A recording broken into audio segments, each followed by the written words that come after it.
Hello students, आज हम देखने वाले हैं यूआरटीएस का सॉल्यूशन, जिसका पहला फिजिक्स का क्वेश्चन है a capacitor of capacitance 5 microfarad is connected as shown in the figure. The internal resistance of the cell is 0.5 ohm. मतलब इस वाले रजिस्टर के साथ भी इस वाले बैटरी के साथ भी एक इंटरनल रेजिस्टेंस होगा जिसकी वैल्यू है 0.5 ohm. Okay, the amount of charge on the capacitor plate is, ये सारा कुछ जब बात करता है तो स्टेडी स्टेट की बात करता है ना। आपने पढ़ा है कि डीसी सर्किट में कैपेसिटर स्टेडी स्टेट में फुली चार्ज हो जाता है, और जब फुली चार्ज हो जाता है तो काम करना बंद कर देता है। तो यहां पर एक कैपेसिटर के क्रॉस कोई भी करंट नहीं जा रहा होगा इन स्टेडी स्टेट, है ना। इन स्टेडी स्टेट कोई भी करंट नहीं जा रहा होगा कैपेसिटर के क्रॉस। तो करंट जाएगा कहां से? तो यहां से बैटरी से निकलेगा और ऊपर होते हुए ये ऐसे चला जाएगा। अब मैं यहां पर देख रहा हूं कि ये 1 ओम, ये 1 ओम और ये 0.5 ओम, ये सब के सब सीरीज में हो गए हैं। तो यहां पर करंट की जो वैल्यू हो जाएगा वो हो जाएगा 2.5 volt divided by total resistance 1 + 1 + 0.5, मतलब 1 + 1 + 0.5। जब ये करेंगे तो 2.5 डिवाइडेड बाय 2.5, मतलब कि I की वैल्यू 1 एम्पियर हो गया। अब पूछा है कैपेसिटर के क्रॉस चार्ज। मुझे पता है कि कैपेसिटर के क्रॉस चार्ज पता करने के लिए Q = C × V होता है। तो C × V अगर मालूम चल जाए, मतलब कैपेसिटर के क्रॉस पोटेंशियल डिफरेंस मालूम चल जाए, तो मैं चार्ज निकाल दूंगा। अब जब देखें यहां पर कैपेसिटर में कोई करंट नहीं जा रहा है, तो यहां का जो पोटेंशियल होगा और जो यहां का पोटेंशियल होगा वो एक क्रॉस कैपेसिटर हो जाएगा। लेकिन तुम्हारे मन में एक डाउट आएगा कि सर ये 2 ओम का क्या करें? तो जरा ध्यान से सुनो, अभी स्टेडी स्टेट में कोई भी करंट नहीं जा रहा है इस वाले लूप वाले में। तो अगर यहां पर इस वाले पार्ट में कोई करंट नहीं जा रहा है तो 2 ओम के क्रॉस कोई भी पोटेंशियल ड्रॉप नहीं होगा। तो जो यहां पर है वही पोटेंशियल यहां पर भी होगा। इसका कोई लेना नहीं, इसको काट कर हटा दो, कोई मतलब नहीं है स्टेडी स्टेट में। मतलब 5 माइक्रोफराड के क्रॉस यहां और यहां के बीच वाला पोटेंशियल डिफरेंस होगा। तो यहां और यहां के पोटेंशियल डिफरेंस वही होगा जो यहां और यहां के बीच में होगा। बोलो हाँ ना, सही है ना सर। मतलब जो ये 1 ओम + 1 ओम, मतलब 2 ओम के क्रॉस जो पोटेंशियल डिफरेंस होगा वही इस वाले पॉइंट और इस वाले पॉइंट के बीच में होगा। मतलब इसको A और B नाम दे देता हूं। ओके, VAB जो होगा वो कैपेसिटर के क्रॉस वाला पोटेंशियल है, और वो वैल्यू वही होगा जो 2 ओम के क्रॉस होगा। तो 2 ओम के क्रॉस जो होगा I × R = 1 + 1 हो जाएगा, है ना। ये दोनों सीरीज में है, तो I की वैल्यू है 1 × 2, मतलब 2 वोल्ट हो गया। और अगर VAB की वैल्यू 2 वोल्ट हो गया तो चार्ज Q = होता है C × VAB। तो C की जो वैल्यू है 5 माइक्रोफराड मल्टीप्लाइड बाय 2, मतलब 10 माइक्रोकूलम हो जाएगा। और इस हिसाब से ऑप्शन 4 करेक्ट ऑप्शन है। नेक्स्ट देखते हैं हम लोग। नेक्स्ट लिखा हुआ है a stopping potential for a metallic surface emulated by a monochromatic light of wavelength lambda is 4V0। मतलब जब हमारे पास लैम्डा का वेवलेंथ इंसिडेंट होता है तो स्टॉपिंग पोटेंशियल 4V0 है। तो आपने पढ़ा होगा फोटोइलेक्ट्रिक इफेक्ट में कि अगर स्टॉपिंग पोटेंशियल मालूम है तो काइनेटिक एनर्जी मैक्सिमम की वैल्यू भी निकाल सकते हो, which equal to E × stopping potential 4V0 which equal to 4eV0। सही है ना सर, इतना हो जाए काइनेटिक मैक्सिमम।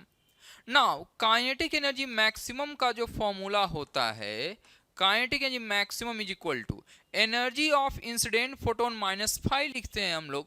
तो देखो यहाँ पे इंसिडेंट फोटोन का वेवलेंथ है लैम्डा, तो एनर्जी लिखोगे Sc/λ -5। Phi is equal to तुमने पढ़ा होगा, मुझसे पूछा है थ्रेशोल्ड वेवलेंथ पूछा है ना।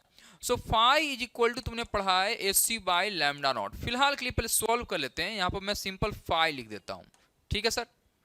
नाउ इसके हिसाब से पहला ऑप्शन आएगा 4 electron volt is equal to Sc/λ -5।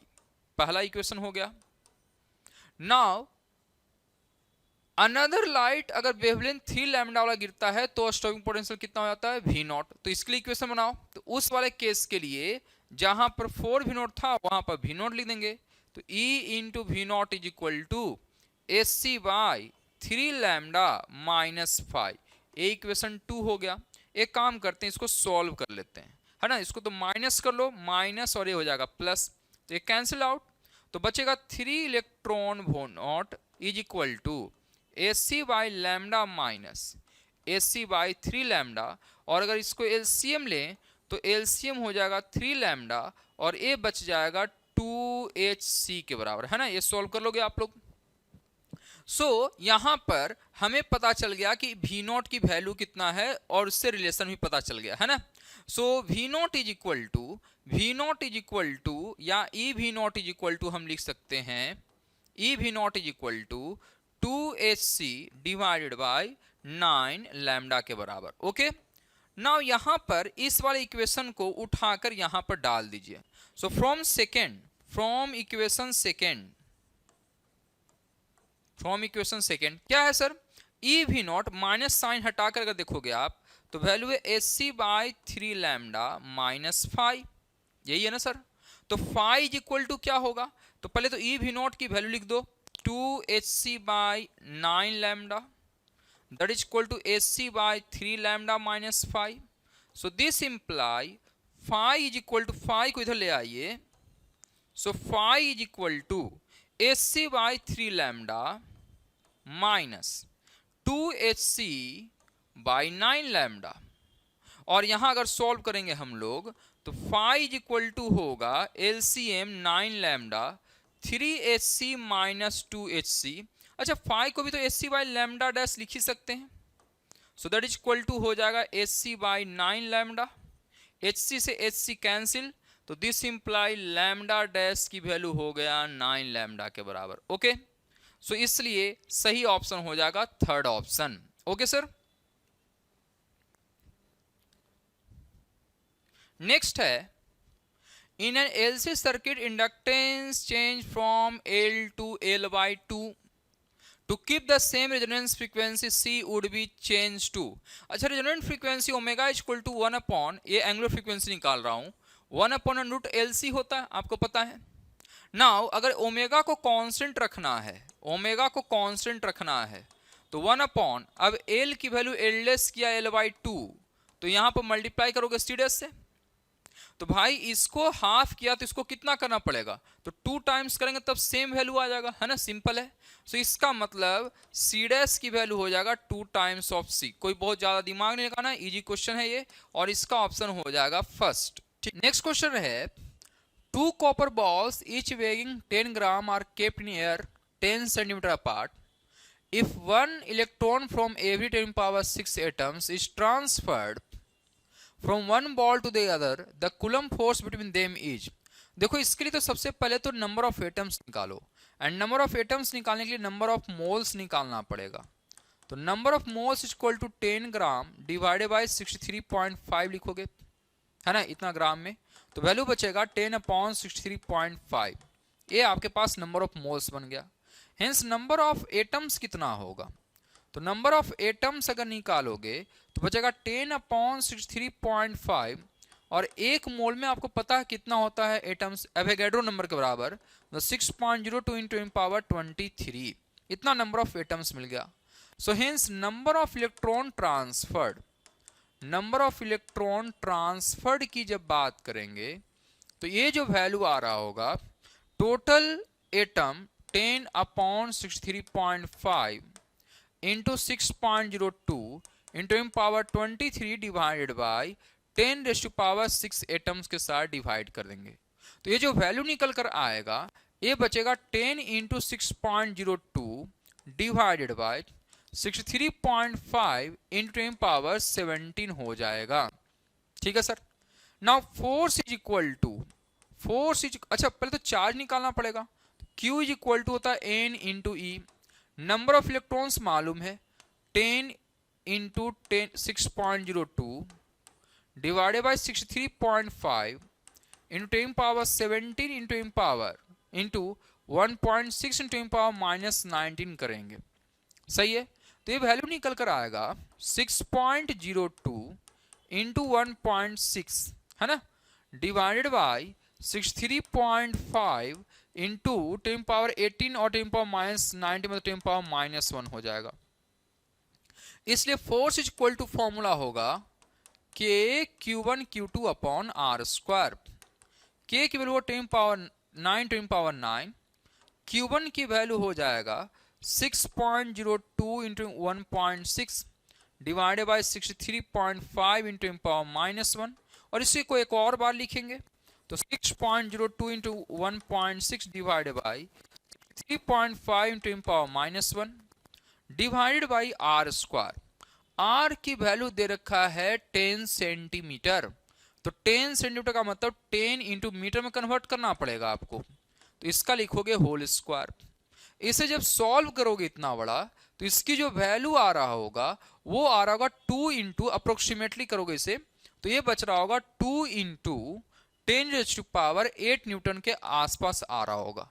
तो इसलिए फोर्थ का थर्ड ऑप्शन सही है।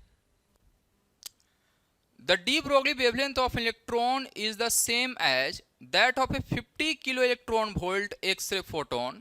The ratio of the energy of the photon to the kinetic energy of the electron is, है ना, energy equivalent of electron mass is 0.5 mega electron volt. ठीक है sir. सो देखिए आपको एनर्जी निकालना है कि सर दोनों का रेशियो निकालना है। जरा एक चीज यहां पर गौर कीजिएगा, दोनों का वेवलेंथ सेम दे रखा है। वेवलेंथ क्या दे रखा है सर, सेम दे रखा है। अब दोनों का डी ब्रॉय वेवलेंथ सेम दे रखा है, इसका मतलब मोमेंटम सेम होगा क्योंकि लैम्डा इज इक्वल टू होता है h बाई पी के बराबर। ठीक है ना, लैम्डा इज इक्वल टू क्या होता है सर, h बाई पी के बराबर। तो अगर डी ब्रॉय वेवलेंथ सेम दे रखा है तो मोमेंटम भी क्या होना चाहिए, सेम होना चाहिए।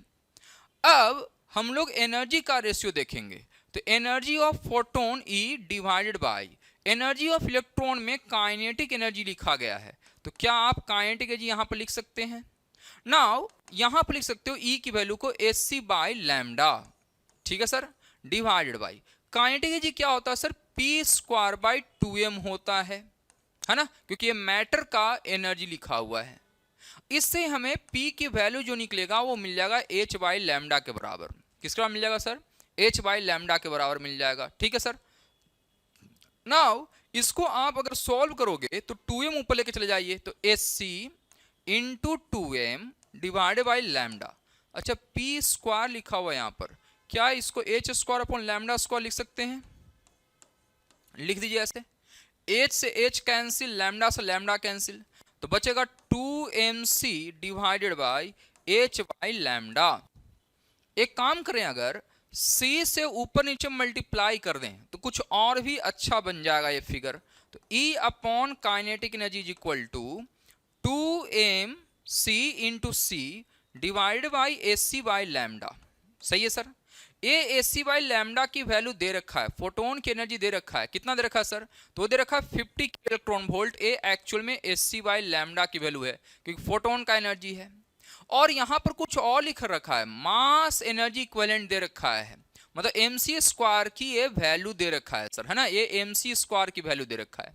तो अब हमें पता चल गया है कि E अपॉन के की वैल्यू आ रहा है 2mc square divided by H upon lambda के बराबर।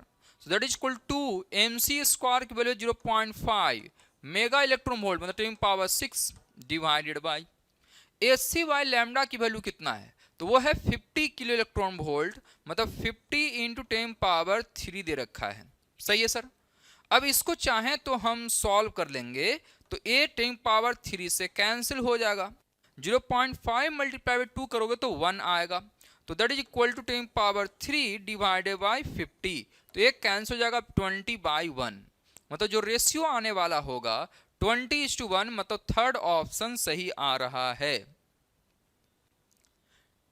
नेक्स्ट क्वेश्चन है सिक्स्थ का। The circuit shown in the diagram contains two diodes, each with a forward resistance of 30 ohm, मतलब डायोड का यहाँ रेजिस्टेंस है, आइडियल डायोड नहीं मानना है आपको, है ना, गलती कर देते हैं हम लोग कभी कभी। एंड इन्फिनाइट रिवर्स रेजिस्टेंस, मतलब इन्फिनाइट बायस रहेगा तो करंट कैरी नहीं करेगा। If the battery is of 3 volt, then the voltage drop across 50 ohm resistance will be equal to क्या होगा? तो मैं अगर यहां से देखना चालू करूं तो ए वाला जो डायोड है ये रिवर्स बायस है, ये रिवर्स बायस्ड है, तो ए वाला तो काम नहीं करेगा सर, तो इसको काट दीजिए। काम कौन करेगा? तो यहां से निकलकर यहां से ऐसे जाएगा सर। लेकिन इसमें भी फॉरवर्ड बायस का रेजिस्टेंस भी दे रखा है और वो दे रखा है 30 ओम के बराबर। तो इसका मतलब अगर इक्विवेलेंट सर्किट में बनाऊं तो डायोड को हटाकर एक मैं रेजिस्टेंस खाली लगा दूंगा, है ना, फॉरवर्ड बायस में, क्योंकि 30 ओम का रेजिस्टेंस है, प्लस एक 70 ओम का रेजिस्टेंस हो जाएगा, और यहां पर नीचे में 3 वोल्ट हो जाएगा और यहां पर 50 ओम हो जाएगा। सो दिस इज 50 ओम, ये 3 वोल्ट है। तो अब आप देख पाओगे कि सर यहां पर जो करंट है वो तीनों में ऐसे जाएगा और ये तीनों के तीनों सीरीज में हो जाएंगे। तो आई की जो वैल्यू है that is equal to 3 volt divided by, यहां सॉल्व करोगे तो 150 ओम हो जाएगा, मतलब 1/50 एम्पियर हो जाएगा current. Hence voltage across 50 ohm resistor, इसके अक्रॉस वोल्टेज चाहिए, hence V is equal to I into R. So I की वैल्यू है 1/50 इंटू आर की वैल्यू है 50, so that is equal to 1 volt हो जाएगा। कितना हो जाएगा सर? 1 वोल्ट हो जाएगा। तो 6 का सही ऑप्शन है 3rd नंबर, ठीक है।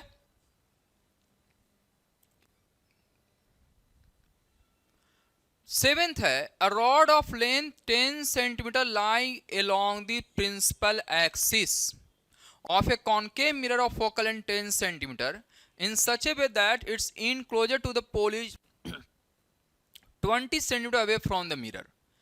जरा इस वाले वैल्यू पर गौर करिए आप। फोकल लेंथ दे रखा है 10 और ये वाला दे रखा है 20। पता है क्या है ये? अगर आपके पास फोकल लेंथ का डबल करते हैं मिरर में तो सेंटर ऑफ कर्वेचर होता है। तो अगर मैं कॉनकेव मिरर बनाऊं ऐसे, तो ये यहां पर कॉनकेव मिरर हो गया और ए वाला प्रिंसिपल एक्सिस है। यहां पर कहीं पर फोकस होगा तो यहां कहीं पर सेंटर ऑफ कर्वेचर होगा जिसका डिस्टेंस हो जाएगा 20 सेंटीमीटर, है ना, क्योंकि 2 टाइम्स ऑफ एफ होता है सर, ये सर। अब यहां पर उसके बाद बोल रखा है कि जो सबसे क्लोजर एंड है वो यहां पर है 20 सेंटीमीटर पर है, और लेंथ जो दे रखा है रॉड का वो 10 सेंटीमीटर दे रखा है, मतलब यहां से रॉड को बनाना है ऐसे। तो आपको पता चल रहा होगा कि ए वाला जो डिस्टेंस हो जाएगा वो 30 सेंटीमीटर हो जाएगा।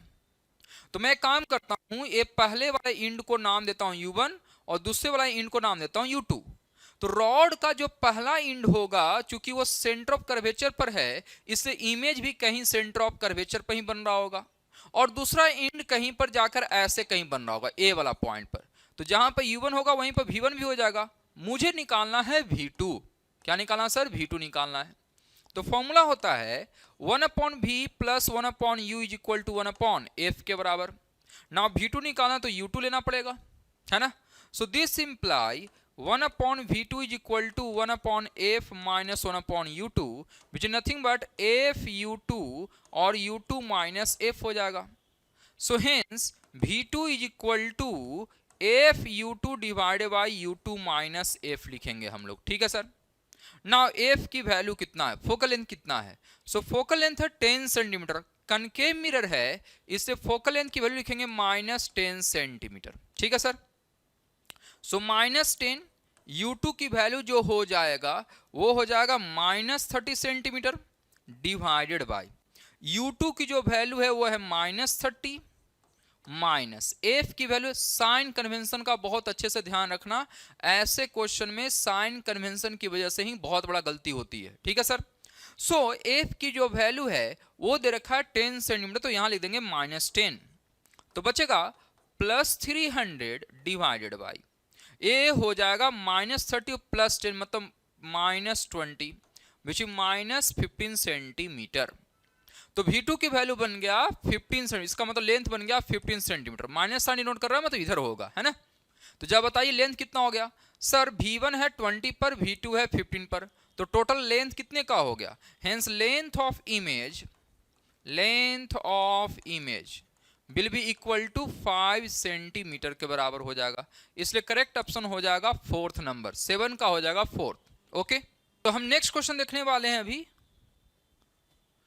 An equiangular glass prism of refractive index 1.6 is kept fully immersed in water of refractive index 4/3 for a certain ray of monochromatic light. What is the closest value for the angle of minimum deviation of the light ray in this setup? Okay sir.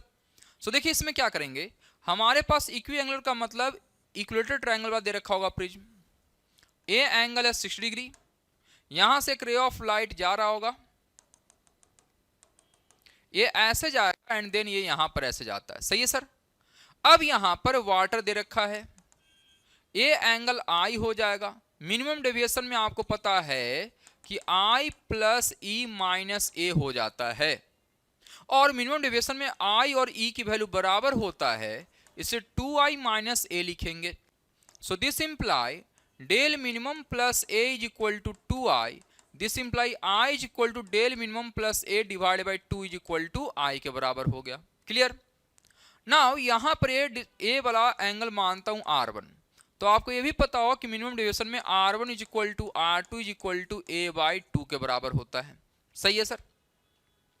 सो अगर मैं snail सा लगाता हूं इस वाले point पर, तो आप लिखोगे सर पहले वाले पॉइंट पर mu of water into sine i is equal to mu of glass into sine R1, सही है सर।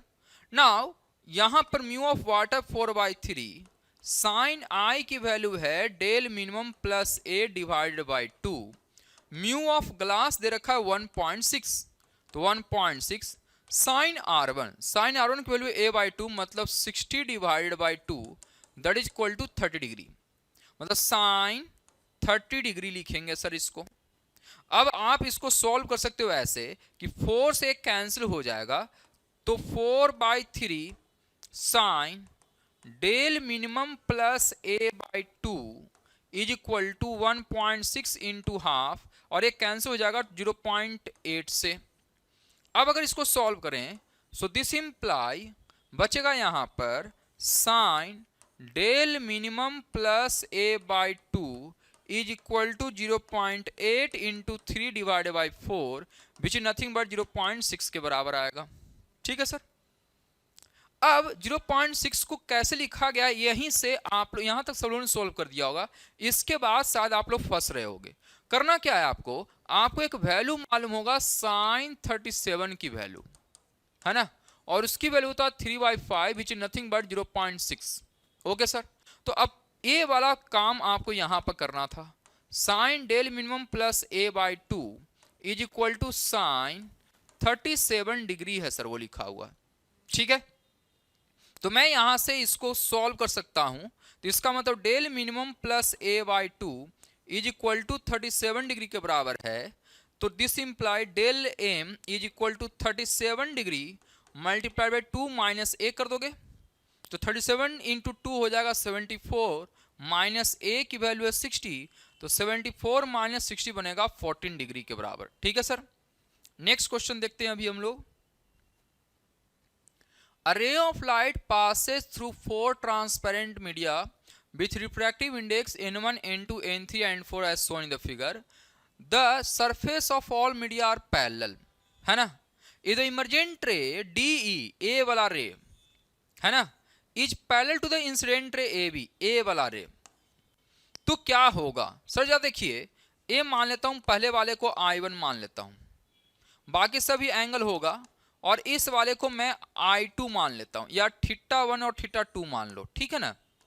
तो आपने पढ़ा होगा यूज ऑफ स्नेल्स लॉ, बहुत सारे ग्लास स्लैब वगैरह से लगे हुए हैं पैरेलल, तो आपने पढ़ा होगा कि mu sine theta into constant के बराबर होता है ना। Mu sine theta is equal to क्या होता है बेटा, कांस्टेंट के बराबर।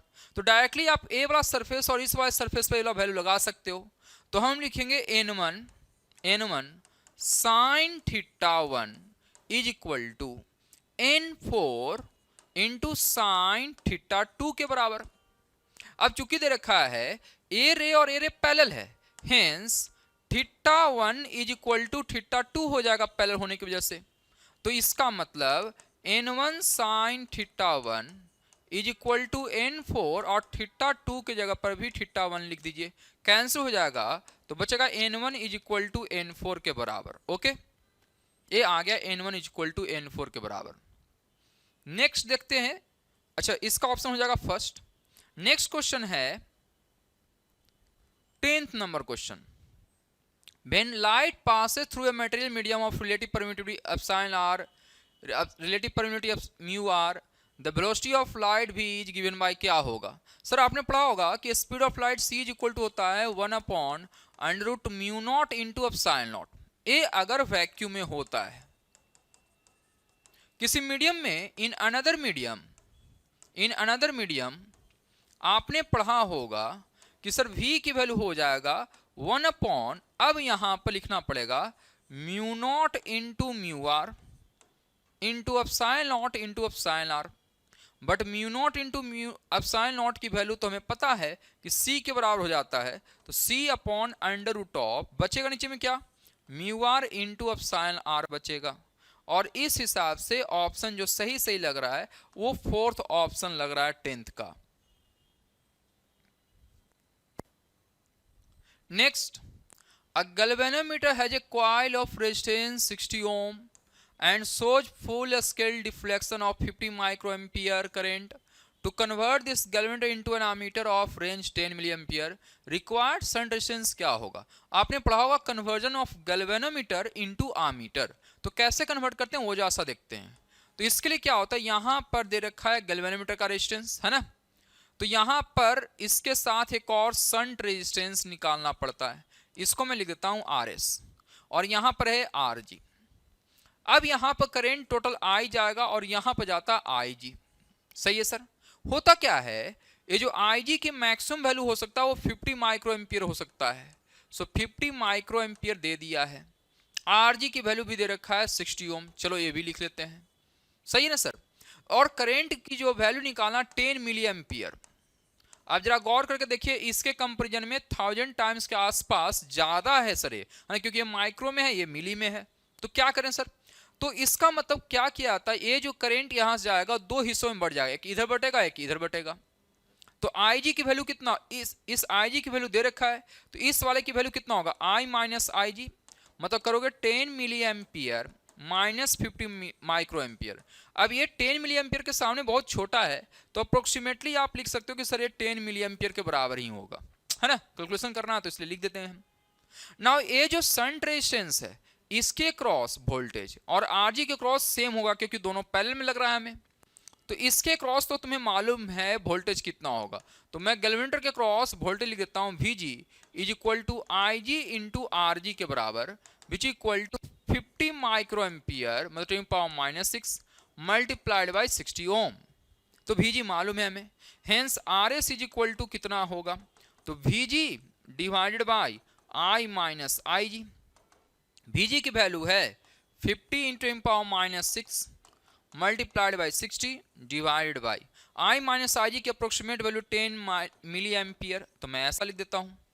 जब इसको सॉल्व करेंगे तो वैल्यू बचेगा हमारे पास 300, 10 से एक जीरो कैंसिल, इंटू बचेगा 10⁻⁻³ विच इक्वल टू 0.3 ओम के बराबर बचेगा, और इसलिए करेक्ट ऑप्शन पहला वाला हो जाएगा।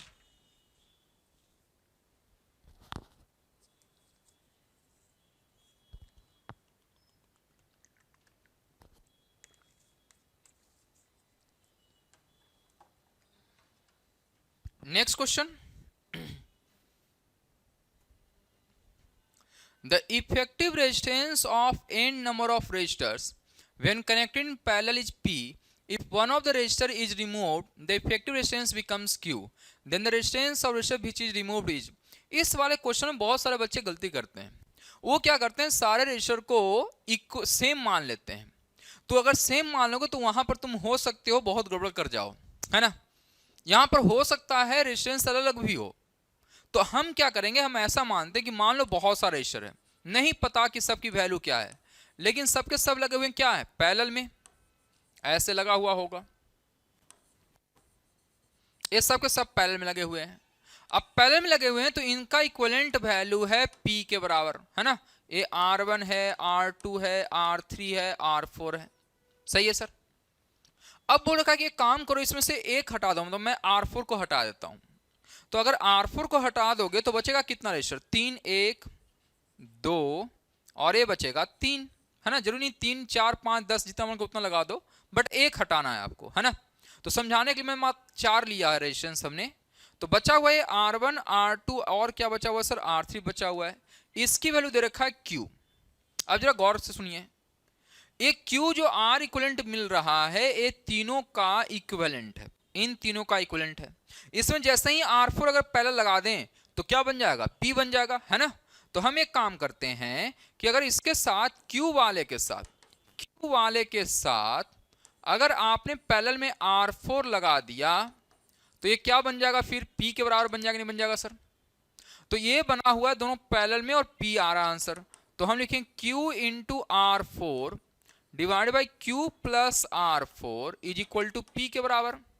अब इसको सॉल्व कर लेते हैं। Q into R4 is equal to PQ plus P into R4 के बराबर हो जाएगा। इसको इधर ले आओ। So QR4 minus PR4 is equal to PQ। R4 common ले लीजिए, तो Q minus P is equal to PQ। तो R4 की जो वैल्यू बचेगा वो PQ upon Q minus P के बराबर बचेगा। और PQ upon Q minus P का ऑप्शन देखेंगे तो हमारे पास एक मिलता जुलता ऑप्शन आ रहा है सेकेंड। कौन सा ऑप्शन आ रहा है सर, सेकेंड ऑप्शन आ रहा है। इससे सेकेंड ऑप्शन सही होगा। Next, in the given circuit the current through the resistor 2 kilo ohm is. Sir जरा देखिए, ये ना जेन डायोड की तरह दिया हुआ है, 12 वोल्ट का है, तो इसके क्रॉस भी 12 वोल्ट का हो जाएगा। तो करंट जो इसके क्रॉस जाएगा, तो इसके क्रॉस जो करंट जाएगा वो कितना जाएगा, so I is equal to 12 divided by 2 kilo ohm, 12 upon 2000 ohm, तो बचेगा 6 अपॉन 1000, मतलब 6 मिली एम्पियर के बराबर बचेगा। इसलिए करेक्ट ऑप्शन हो जाएगा third. Next, 216 identical drops each charged to the same potential of 50 volt are combined to form a single drop. The potential of the new drop will be। देखो ऐसे question को या तो चाहो आप डायरेक्टली फॉर्मूला याद रख लो, बेटर रहेगा, क्योंकि उससे ना कैपेसिटर और ये इलेक्ट्रोस्टैटिक दोनों में काम आता है फॉर्मूला। अगर बाय द चांस भूल जाते हो तो कैसे निकालते हैं वो बता देता हूं मैं, ठीक है सर। तो जरा देखिए 216 आइडेंटिकल ड्रॉप्स हैं, ऐसे ऐसे होंगे, और सबका चार्ज वोल्टेज कितना है सर, 50 वोल्ट है। तो एक स्फीयर का वोल्टेज आप लिखते हो V is equal to K Q upon are के बराबर, सही है सर। तो यहां से आपको Q की वैल्यू मिल जाएगा, Q is equal to V R divided by K, that is equal to Q के बराबर, सही है सर। अब वो रखा कि इन दोनों को कंबाइन कर दीजिए। कितना कंबाइन करिए, 216 आइडेंटिकल ड्रॉप्स को कंबाइन कीजिए। तो अगर सब के सब ये मिल जाएंगे तो ये बड़ा सा एक ड्रॉप बनाएगा। तो इसका रेडियस में मान लेता हूं कैपिटल आर। तो कैसे रेडियस निकालें सर, तो ये ना सरफेस एनर्जी में भी पढ़ा होगा और फिर यहां भी पढ़ रहे हैं। तो आप लिखो सर जितना यहां का वॉल्यूम होगा उतना यहां का भी वॉल्यूम होगा। तो 216 multiplied 4/3 pi R cube is equal to 4/3 pi capital R cube हो जाएगा। ये गेट कैंसल्ड। सो यहां से आर की जो वैल्यू बचेगा 216 into R cube raise to power 1/3 which is nothing but 6 into R के बराबर बच जाएगा। और चार्ज कितना होगा सर, क्यू नेट। तो क्यू नेट हो जाएगा, हर किसी पर चार्ज है स्मॉल कैपिटल क्यू। अब 216 नंबर ऑफ ड्रॉप्स मिलेंगे तो टोटल चार्ज कितना होगा इस बड़े बड़े वाले ड्रॉप पर, 216 क्यू के बराबर। तो नया पोटेंशियल कितना होगा sir, V new is equal to K Q dash divided by R लिखेंगे। के क्यू डैश की वैल्यू है 216 क्यू और कैपिटल आर की जो वैल्यू है वो दे रखा 6 आर के बराबर। सो अगर सॉल्व करें एक कैंसिल हो जाएगा 36 से। इसकी वैल्यू हमें मालूम है वो है V के बराबर, V की वैल्यू 50 वोल्ट। तो हम इस वाले वैल्यू को पुट कर देते हैं तो 1800 वोल्ट के आसपास वैल्यू आ जाएगा। इसका आंसर हो जाएगा फर्स्ट। नेक्स्ट क्वेश्चन देखते हैं हम लोग। A current I flows in an infinitely long wire with cross section of the form of semicircular ring of radius r. The magnitude of the magnetic induction along its axis is. ये थोड़ा सा अच्छा question है। जा देखो, ये आपको इस तरीके के डायग्राम में दे रखा है, ऐसा इस फॉर्म में है। तो इसको क्या करो, आपने ऐसे डिवाइड कर दो दो हाथ हिस्से में। अगर मैं क्या करूं, यहां से एंगल थीटा पर एक डी थीटा एलिमेंट लेता हूं, तो आपको पता है इस वाले हिस्से का जो लेंथ होगा dl, उसका वैल्यू हो जाएगा r इंटू डी थीटा। अब यहां से यहां तक करंट टोटल लेके जा रहा था I के बराबर, तो ये छोटा सा हिस्सा कितना लेके जाएगा, तो di की वैल्यू हो जाएगा, टोटल करंट I था वो बटा हुआ था इतने लेंथ में, मतलब पाई r के बराबर लेंथ में बटा हुआ था, और इस वाले का लेंथ कितना है सर dl, तो ये वैल्यू बच जाएगा I upon pi r into r D theta. So value बचेगा I D theta divided by पाई के बराबर। ठीक है सर। अब यहां पर सोचना है कुछ, करंट सारा का सारा कहीं पर अंदर मान लो चाहे बाहर मान लो, कहीं पर मान लो, कोई फर्क नहीं पड़ेगा, लेकिन गौर करने वाली बात है कि यहां पर अगर तुम देखोगे करंट की वैल्यू, तो करंट अगर अंदर की ओर जा रहा होगा तो राइट हैंड रूल से निकालोगे तो यानी मैग्नेटिक फील्ड इस सेंटर पर ऐसे जाएगा, वो मैं डायग्राम बना देता हूं, ऐसे जा रहा होगा, ऐसा, ये पहला V1 होगा। सही है सर। ना ये अगर थीटा है, ये एंगल 90 डिग्री होगा, तो ये कितना होगा सर, 90 माइनस थीटा हो जाएगा, तो ऑब्वियसली ये वाला एंगल हो जाएगा थीटा। सेम वे में थीटा एंगल पीछे अगर लेके जाओगे ना, थीटा एंगल पीछे लेके जाओगे, तो इस छोटे से एलिमेंट की वजह से, चूंकि तुमने मान रखा है अंदर क्यों मैग्नेटिक फील्ड, तो इसकी वजह से ऐसे जाएगा मैग्नेटिक फील्ड, मतलब यहां पर कहीं पर, इसको अलग से बना देता हूं मैं, यहां पर पीछे वाले हिस्से से जो मैग्नेटिक फील्ड जाएगा वो इस वाले एंगल थीटा से एंगल डी थीटा पर अगर लोगे, तो इसकी वजह से मैग्नेटिक फील्ड ऐसा जाएगा। ठीक है सर। तो ए 90 डिग्री है, ए थीटा है, तो ये एंगल कितना होगा, 90 माइनस थीटा, तो ए एंगल कितना हो जाएगा, थीटा।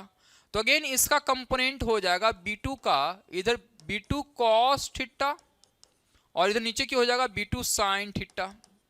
वैसा ही B1 का भी हो जाएगा B1 cos theta and B1 sign theta. तो जब देखो एक ऊपर की ओर एक नीचे की ओर है, तो ये वाला पार्ट तो कैंसिल हो जाएगा, बचेगा सिर्फ कौन सा, कॉस थीटा वाला कंपोनेंट बच रहा है, ये तुम्हें ध्यान देना है। तो हम लिखेंगे यहां पर कि सर डीवी नेट जो बच रहा है एक छोटे से एलिमेंट से, वो बच रहा है डीवी का कॉस थीटा वाला कंपोनेंट। ठीक है सर। नाउ डीवी की वैल्यू कितना होगा वो जैसा निकालते हैं। तो ये ना इन्फिनाइट ऐसे इमेजिन करो आप, इन्फिनाइट वायर की तरह बिहेव कर रहा होगा। इन्फिनाइट वायर से है ना, बहुत लंबा एक ऐसा होगा, आप ऐसे समझो एक पाइप है, खाली पाइप है, उसको बीच से काट दो आप, ठीक है ना, थोड़ा देर के लिए ऐसा इमेजिन कर सकते हो, और उसको अगर काट दोगे आप, तो वो जो शेप बनेगा ना एकदम से सेमी सर्कुलर रिंग टाइप का बनेगा, फ्रंट वाला हिस्सा, ऐसा इमेजिन कर सकते हो। ठीक है सर। और वो लंबा पाइप होगा तो एक लॉन्ग वायर की तरह बिहेव कर रहा होगा। तो इन्फिनाइटली लॉन्ग वायर की वजह से मैग्नेटिक फील्ड होता है mu not I upon 2 pi D. तो हम लिख देंगे म्यू नॉट, करेंट है D I divided by 2 pi D, मतलब 2 पाई डी के जगह पर हम लिखेंगे रेडियस, क्योंकि डिस्टेंस आर के बराबर है, तो यहां पर आर हो गया, into cos theta. So mu not divided by 2 pi R, d I की वैल्यू कितना होगा, so I d theta divided by pi into cos theta होगा। सही है सर। ए डीवी नेट की वैल्यू हो गया। सो नेट कितना मिलेगा, B net is equal to DV net is equal to हो जाएगा माइनस पाई बाई 2 से प्लस पाई बाई 2 तक होगा। So that is equal to DV net की जो वैल्यू निकल जाएगा mu naught 2 pi R I by pi cos theta into d theta, और इसका इंटीग्रेशन कर दीजिए माइनस पाई बाई 2 से प्लस पाई बाई 2 तक। तो वैल्यू कॉस का इंटीग्रेशन होता है साइन थीटा, तो बचेगा mu not I upon 2 pi square R sine theta, ये बचेगा माइनस पाई बाई 2 से प्लस पाई बाई 2 तक। वैल्यू लिखोगे तो 2 के बराबर आ जाएगा, है ना। तो बचेगा mu not I upon pi square R, और इसलिए करेक्ट ऑप्शन जो हमें दिखाई दे रहा है mu not I upon pi square R, पहला वाला ऑप्शन सही दिखाई दे रहा है हमें। सो ये वाला ऑप्शन सही हो जाएगा। ठीक है सर। नेक्स्ट है the wavelength lambda of photon and deep bright wavelength of electron have the same value, है ना। तो फोटोन का वेवलेंथ और वेवलेंथ ऑफ इलेक्ट्रॉन दोनों सेम है, तो ये तभी होगा जब मोमेंटम सेम होगा। तो lambda is equal to H by P लिख देंगे। Find the ratio of energy of photon to the kinetic electron in terms of mass, speed of light and Planck's constant. तो sir E upon kinetic energy लिखेंगे, E upon P square by 2m लिखेंगे। So E into 2m divided by P square लिखेंगे। E की value होगा photon के लिए H by lambda, है ना, फोटोन का energy H by lambda into 2m divided by P की वैल्यू होगा एच बाई लैम्डा का होल स्क्वायर, जो यहां पर लिखा है। सही है सर। सो यहां पर अगर हम देखेंगे सो ये वैल्यू बन जाएगा H by lambda 2mc divided by H square by lambda square, एक कैंसिल हो जाएगा तो लैम्डा ऊपर चला जाएगा, है ना, बचेगा 2mc divided by H by lambda 2 lambda mc divided by h के बराबर बच जाएगा। सो 2 lambda mc divided by h के बराबर, इसलिए 16 का 4 ऑप्शन सही है। Next 17th, an orbital electron in the ground state of hydrogen has an angular momentum L1 and orbital electron in the ground state of lithium has an angular momentum L2 then। so देखिए आप लोग Bohr's atomic model के according, Bohr's atomic model के according अगर देखोगे तो आपको पता है कि angular momentum is equal to NH upon 2π। वो सारे एटम जो हाइड्रोजन लाइक एटम कहलाते हैं उन पर बोर्स एटॉमिक मॉडल वैलिड होता है, तो इसलिए एंगुलर मोमेंटम की वैल्यू लिखोगे NH अपॉन 2π। अब हाइड्रोजन एटम के लिए भी ग्राउंड स्टेट है और लिथियम वाले के लिए भी ग्राउंड स्टेट लिखा हुआ है। तो ग्राउंड स्टेट के लिए दोनों के लिए n की वैल्यू क्या हो जाएगा 1। तो L is equal to hydrogen के लिए भी H अपॉन 2π और लिथियम के लिए भी H अपॉन 2π, इसलिए दोनों का एंगुलर मोमेंटम क्या रहेगा सेम। तो 17 का फर्स्ट ऑप्शन सही है। Next sorry 18 number question, for MRI a patient is slowly pushed in a time of 10 seconds within the coils of the magnet where the magnetic field is 2 Tesla. If the patient shrunk is 0.8 meter in circumference, the induced EMF around the patient trunk is। Sir अगर circumference की value दे रखा है, इसका मतलब ए दे रखा है length, so 2πr is equal to 0.8 metre. तो यहां से हमें r की वैल्यू मिल गया 0.8 डिवाइडेड बाई 2π। ओके, अब अगर मैग्नेटिक फ्लक्स की वैल्यू निकालें तो बचेगा b into area, so b into pi R square के बराबर हो जाएगा। Now b into pi square के बराबर हो जाएगा, सो b की जो वैल्यू है वो है 2 tesla into pi, R square लिखोगे तो 0.8 अपॉन 2π का होल स्क्वायर। तो यहां से फाई की वैल्यू जो बचेगा वो बचेगा 2π इंटू 0.8 को लिख सकते हो 4/5, 4/5 इंटू 2π का होल स्क्वायर। सो 2π इंटू 16 अपॉन 25 इंटू 4π स्क्वायर, ये वैल्यू बन जाएगा फाई का। सो EF इंड्यूस्ड E की जो वैल्यू होगा वो माइनस d∅/dt हो जाएगा, इसको मैच ले लेंगे तो फाई की वैल्यू हो जाएगा 2π into 16 divided by 25 into 4π square divided by dt की वैल्यू हो जाएगा 10। सो ये कैंसिल हो जाएगा 2π से, तो वैल्यू बचेगा 16 divided by 25 into 10 divided by 2π, ऐसा बच रहा होगा। सही है सर। जब इसकी वैल्यू सॉल्व करेंगे तो देखिए क्या आ रहा होगा। सो अगर मैं सॉल्व करूं इसे तो ये बचेगा 16 डिवाइडेड बाई 500π, ऐसा कुछ आ रहा होगा।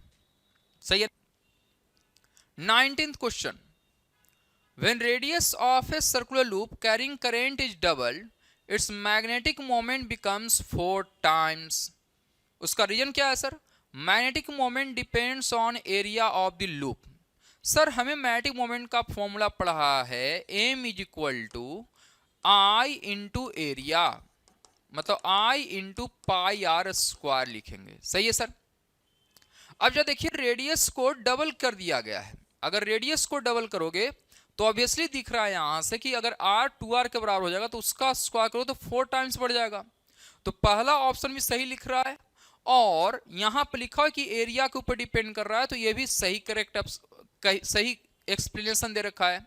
इसका मतलब एसर्शन भी सही है, रीजन भी सही है, और रीजन जो है वो करेक्ट एक्सप्लेनेशन ऑफ एसर्शन भी है। तो इसलिए 19 का पहला ऑप्शन करेक्ट हो जाएगा। Next, 2 slits are separated by distance of 0.5 millimetre, तो मतलब ये स्मॉल डी की वैल्यू दे रखा है, and illuminated with light of lambda is equal to 6000 angstrom, सही है sir. If the skin is placed 2.5 millimetre from the slits, the distance of third bright fringe, YDAC में कोई भी ब्राइट फ्रिंज के लिए फॉर्मूला होता है n lambda D by D.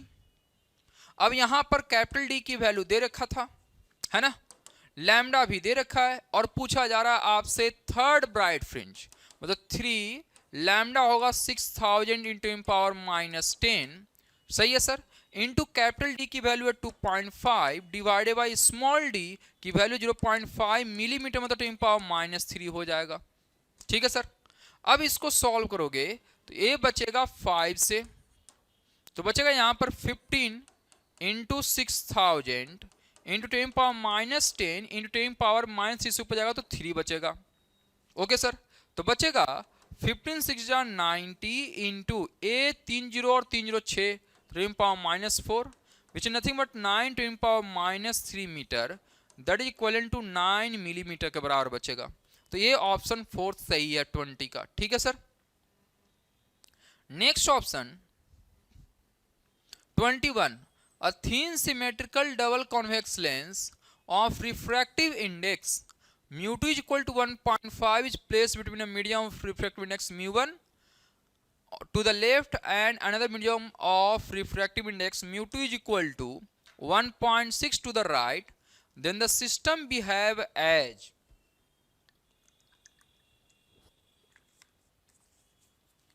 ये भी एक अच्छा क्वेश्चन है, क्योंकि ऐसा क्वेश्चन जहां पर मीडियम लेंस के दोनों साइड अलग अलग हो, ये हमने नहीं पढ़ा है।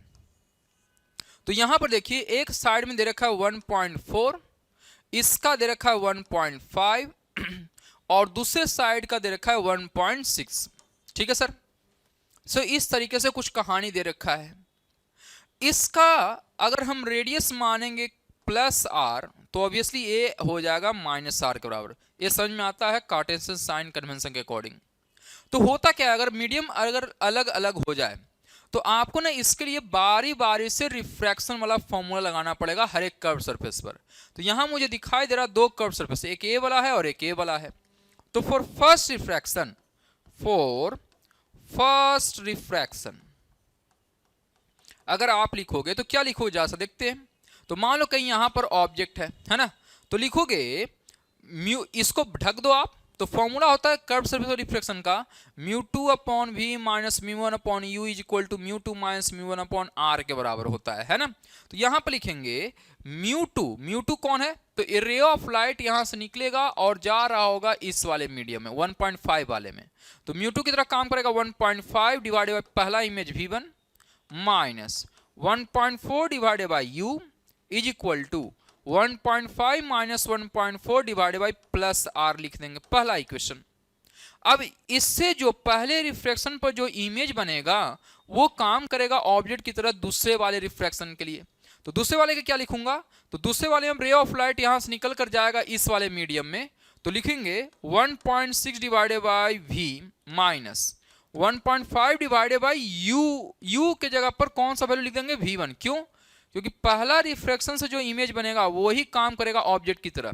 तो यहां लिख देंगे हम लोग v1 that is equal to 1.6 minus 1.5 divide by, यहां जरा गौर कर देखिएगा यहां पर लिखिएगा -r, है ना।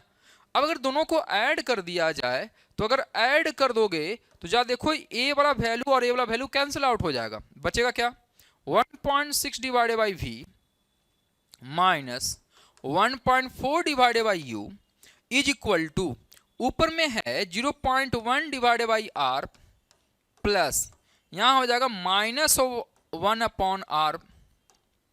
तो वैल्यू बचेगा 1.6 divided by v minus 1.4 divided by u is equal to 0 के बराबर। So 1.6 divided by v is equal to 1.4 divided by u के बराबर। अब जो देख रहे हो सर इसको v one by v u करोगे अगर आप तो 1.6 upon 1.4 is equal to v upon u ऐसा कुछ आ जाएगा। मतलब यहाँ पर ये ना ये इमेज डिस्टेंस है, ये ऑब्जेक्ट डिस्टेंस है और वहां पर रिफ्रैक्टिव इंडेक्स का रेशियो आ रहा है। ये यहां पर आपने पढ़ा होगा apparent depth and real depth का कंसेप्ट है ना। तो ऐसा लग रहा है कि ये लेंस ना चुपचाप एक ग्लास या कोई मीडियम की तरह काम कर रहा है, जो इधर से देखने के बाद ऑब्जेक्ट कहीं और हमें नजर आ रहा होगा है ना। y equal to mu two upon mu one into x apparent depth का फॉर्मूला कुछ पढ़ा होगा, कुछ इसी तरीके से यहाँ पर आ रहा है सर है ना। ये हमारे पास एपेरेंट डेप्थ है, ये रियल डेप्थ ऐसा कुछ आ रहा है। ऐसा तभी होता है जब बीच में मीडियम एक प्लेन सरफेस की तरह काम कर रहा होगा। प्लेन सरफेस का मतलब ग्लास प्लेट की तरह काम कर रहा होगा। इसलिए 21 का थर्ड ऑप्शन सही है। ठीक है sir. Next, when a positive charge particle moving on equipotential surface then work done in this process is, ये इलेक्ट्रोस्टैटिक का थियोरेटिकल क्वेश्चन है कि अगर इक्विपोटेंशियल सरफेस पर काम चार्ज को घुमाओगे तो कोई भी काम नहीं करना पड़ता है, इसलिए इसका आंसर हो जाएगा 0। Next, if a dipoles of charges of magnitude plus minus e are placed inside the cube the electric flux coming off the cube is, तो अगर क्यूब बनाओगे अगर आप तो इस क्यूब के अंदर जैसे इन डायपोल रखोगे तो एक जगह होगा प्लस क्यू और दूसरी जगह माइनस क्यू। जितना प्लस क्यू होगा उतना ही माइनस क्यू होगा, तो क्यू नेट की जो वैल्यू हो जाएगा कितना हो जाएगा 0। तो from Gauss theorem total flux phi is equal to Q net upon epsilon naught हो जाता है। अब तुम इससे 0 लिख रहे हो, इससे नेट फ्लक्स भी कितना हो जाएगा सर 0 के बराबर हो जाएगा। Next question, a current I flows in a conducting wire of length L. If be bent in a circular form, its magnetic dipole moment would be कितना होगा। तो एक वायर है जिसको ऐसा गोल आपने मोड़ दिया है, ऑब्वियसली इसका जो सरकमफेरेंस होगा वो वायर के लेंथ के बराबर होगा, तो 2 pi r is equal to L के बराबर लिखेंगे। ए यहां पर r है, सो यहां से r की वैल्यू हो जाएगा l अपॉन 2 पाई। अब डायपोल मोमेंट का फॉर्मूला होता है करेंट I इंटू एरिया, तो पाई स्क्वायर लिख देंगे। So I into pi, R की वैल्यू एल अपॉन 2 पाई का whole square. So I into pi L square divided by 4 pi square, pi से पाई कैंसिल, तो बचेगा I L square divided by 4 pi के बराबर।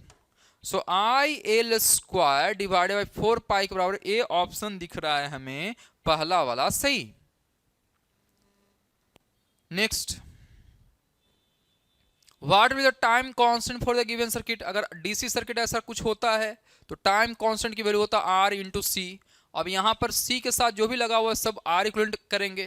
तो जरा देखिए यहां पर ए दोनों है सीरीज में, ए दोनों है सीरीज में और फिर वापस है पैरेलल में तो आर इक्विवेलेंट की वैल्यू हो जाएगा, ये दोनों सीरीज में वैल्यू निकलेगा 2r और यहां वैल्यू निकलेगा 3r, तो 2r into 3r divided by 2r plus 3r, तो हो जाएगा 6r square divided by 5r, एक r से एक r कैंसिल 6r बाई 5। ठीक है सर।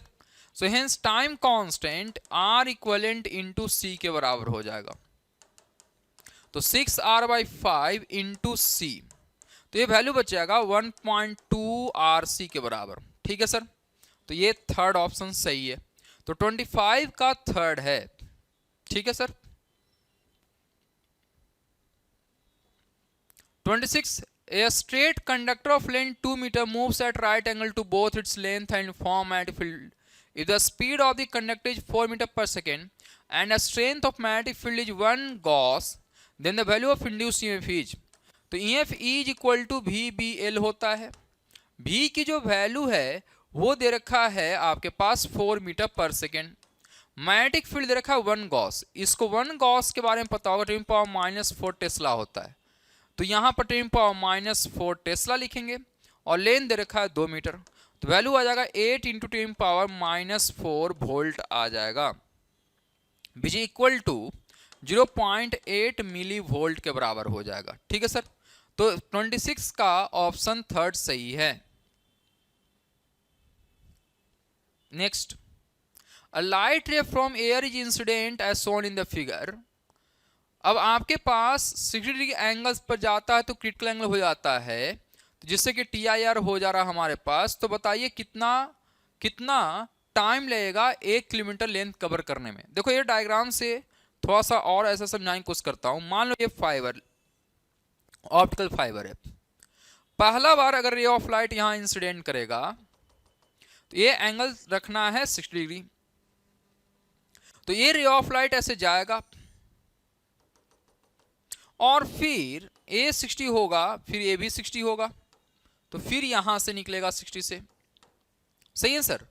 तो जा देखिए A दूसरे रिफ्लेक्शन में A जो लेंथ है वो मान लेता हूं X कवर किया, तो A वाला हो जाएगा L के बराबर।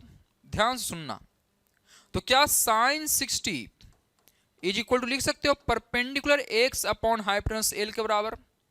तो साइन 60 की वैल्यू है √3/2 इज इक्वल टू x/L के बराबर। तो यहां पर x की वैल्यू हो जाएगा L √3/2 के बराबर, ये x हो जाएगा। सही है सर। अब यहां पर ये x ऐसा कितनी बार होगा जिसे कि 1 किलोमीटर कवर कर ले, तो number n is equal to है ना, x से डिवाइड करते चले जाना आपको। तो ये मैं लिखूंगा 1 किलोमीटर मतलब 1000 डिवाइडेड बाई x के बराबर लिख दीजिएगा, इतना नंबर हो जाएगा। तो हेंस ये जो टोटल लेंथ कवर करेगा A प्लस A फिर प्लस A ऐसा, तो टोटल लेंथ कवर्ड कितना होगा वो जैसा दिखाते हैं। Hence total length covered by ray of light, है ना, रे ऑफ लाइट ऐसे सीधे नहीं जाएगा सर, वो ऐसा घूम कर जाएगा, है ना। तो total length covered is equal to हो जाएगा, n है n इंटू एक वाले का लेंथ L की वैल्यू आ जाएगा, L अगर यहां से निकालोगे L is equal to 2x divided by √3 के बराबर।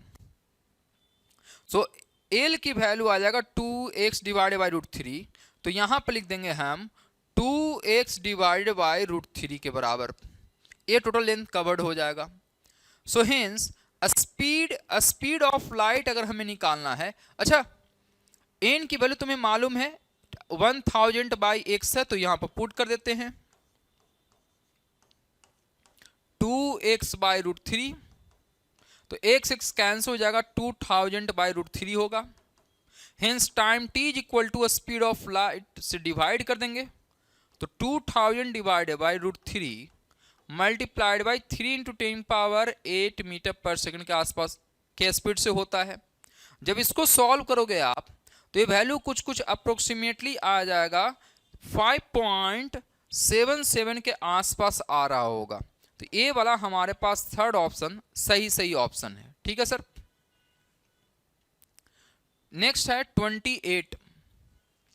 If V1, V2, V3 are the speeds of microwaves, X-rays and gamma rays respectively, then sir कोई भी आपका इलेक्ट्रोमैग्नेटिक वेव में स्पेक्ट्रम दे रखा हो, सबका स्पीड सेम होता है स्पीड ऑफ लाइट के बराबर, c के बराबर, इसलिए V1, V2, V3 सबका सब क्या होगा, सेम होगा, है ना। Next, electron moving in circular path under the influence of transverse magnetic field, if the value of E/m is इतना, then frequency of revolution of the electron is, देखो time period का फॉर्मूला होता है 2πm divide by cube, ये पढ़ा है तुम लोगों ने। Hence frequency is equal to हो जाएगा 1 टाइम पीरियड, मतलब qB divided by 2πm।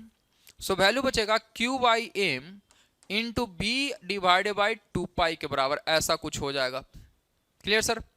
Now q/m E/m की जो वैल्यू दे रखा है वो दे रखा है 1.76 इंटू 10⁻11, ठीक है सर, मल्टीप्लाइड बाई b की वैल्यू जो दे रखा है वह 3.57 इंटू 10⁻⁻2 डिवाइड बाई, यहां लिखेंगे 2π के बराबर।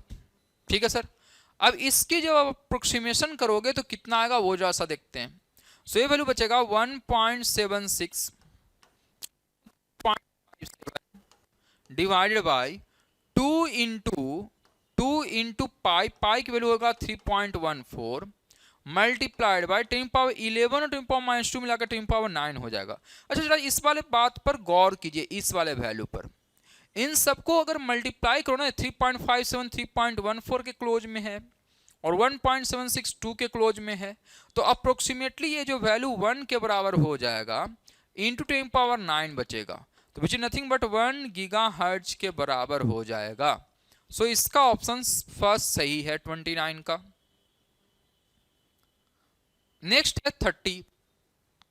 The electric field at origin due to infinite number of charges as shown in the figure. ये ना कहीं क्वेश्चन आपको दिखा हुआ होगा, ये डिस्टेंस 1 मीटर पर है, ये 2 मीटर पर है, ये 4 मीटर पर है, तो फील्ड का फॉर्मूला होगा सबका, चूंकि डायरेक्शन सेम होगा तो सिंपल ऐड कर देंगे। तो E net is equal to K Q upon 1 का स्क्वायर प्लस के क्यू अपॉन 2 का स्क्वायर प्लस के क्यू अपॉन 4 का स्क्वायर एंड सो ऑन, ऐसा चलता जाएगा। सो E net is equal to K Q अगर बाहर निकाल दिया जाए 1/1 plus 1/4 plus 1/16 plus dot dot, ऐसा चलता जाएगा। आप जरा देखिए ये ना जीपी सीरीज बन रहा होगा, सही है सर। नाउ जीपी सीरीज का नेट वैल्यू होता है a अपॉन 1 माइनस आर, अगर कॉमन रेशियो का मैग्नीट्यूड 1 से कम है तो ये मतलब 1 अपॉन 1 माइनस आर ऐसा लिखेंगे। सो के Q into 1 upon 3/4 which is nothing but 4 के Q, which is nothing but 4 के क्यू डिवाइड बाई 3 के बराबर बचेगा। तो जो फर्स्ट यहां जो ऑप्शन जा रहा है सही, वो सेकेंड ऑप्शन सही जा रहा है 30 का। Okay, next question. The net impedance of circuit as shown in the figure is, ऐसा क्वेश्चन करना आप लोग सभी को आता होगा। जेड इज इक्वल टू होता है under root of R square plus XL minus XC का होल स्क्वायर। तो पहले एक्सएल फाइंड कर लो, एक्सएल इज इक्वल टू होगा 2πf into L. So 2π into 50 into L की वैल्यू दे रखा है 50 अपॉन पाई मिली हेनरी, मतलब 10^-3 कर देंगे। सो पाई से पाई कैंसिल, जब इसको सॉल्व करोगे तो 50 इंटू 200 इंटू 50 मतलब 5000 इंटू 10^-3 आएगा, which is nothing but 5 ohm. Next अगर आपको एक्सी की वैल्यू निकालना है तो एक्सी इज इक्वल टू होता है 1/2πfc। सो 1/2π इंटू 10^3, सॉरी 50 यहां पर लिखेंगे, 1/2π इंटू 50 इंटू सी की वैल्यू दे रखा है 10^3 डिवाइडेड बाई पाई इंटू 10^-6, क्यों? क्योंकि माइक्रो में दे रखा है।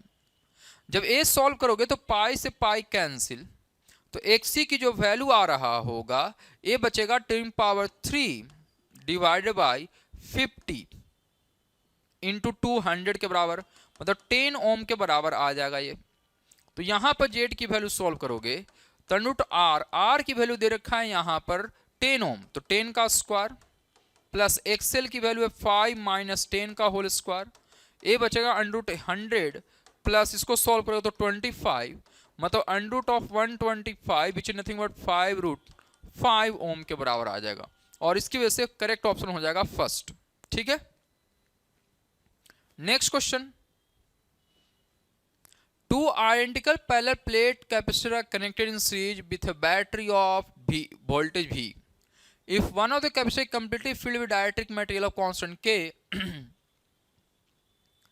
then potential difference of the other capacitor is, तो एक में आपने डायलेक्ट्रिक भर दिया और एक को ऐसे ही छोड़ दिया, तो मैं मान लेता हूं इसके क्रॉस आपने डायलेक्ट्रिक भर दिया है, तो अगर इसका C होगा तो इसका KC होगा क्योंकि आइडेंटिकल थे पहले, और यहां पर वोल्टेज भी है। अब इसमें करना क्या है, यहां पर चार्ज सेम होता सर, याद रखना यहां पर सीरीज कॉम्बिनेशन में चार्ज की वैल्यू सेम होता है। तो चार्ज Q की वैल्यू कितना होगा, तो पहले C इक्विवेलेंट निकाल लो। C इक्विवेलेंट जो इक्वल टू होगा C1 C2 divide by C1 plus C2, series में आप सभी को फॉर्मूला पता होगा, तो KC into C divided by KC plus C, K C square divided by K plus 1 into C, एक कैंसिल हो जाएगा। So this implies C equivalent is equal to होगा K C divided by K plus 1। ये सी equivalent की value आ गया। Now charge की value कितना होगा, hence Q is equal to C equivalent into V लिख देंगे, मतलब K C divided by K plus 1 into V हो जाएगा। ये चार्ज की वैल्यू आ गया। तो चार्ज अगर निकल गया तो पोटेंशियल डिफरेंस निकालने के लिए आपको पता है कि यहाँ पर V2 इज इक्वल टू हो जाएगा चार्ज डिवाइडेड बाई सी, मतलब K C divided by K plus 1 into V divided by उसका कैपेसिटेंस सी, तो वैल्यू बचेगा K V divided by K plus 1, और इसलिए ऑप्शन जो सही है वो है सेकंड सही है 32 का। ठीक है सर।